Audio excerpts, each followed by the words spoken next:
נעמי, מה שלומך? מצוין. נעמי, כמה זמן אנחנו אחרי ניתוח? שנה.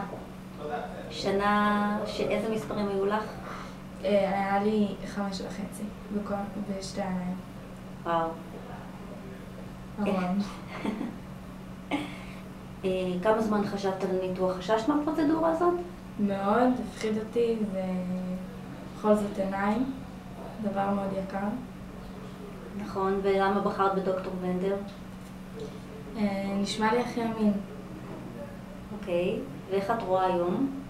היום אני רואה 6.3, שזה יותר מ-6.6. 6.3 זה היכולת לזהות מ6 מטרים גודל עוד של 3 מעלות. זאת אומרת שזה פי 2 יותר טוב מ6.6.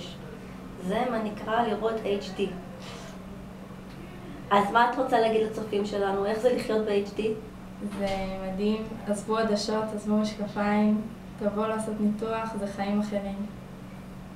אחלה, אז תודה רבה נעמי, תודה לכם. ומתחדשים. תודה.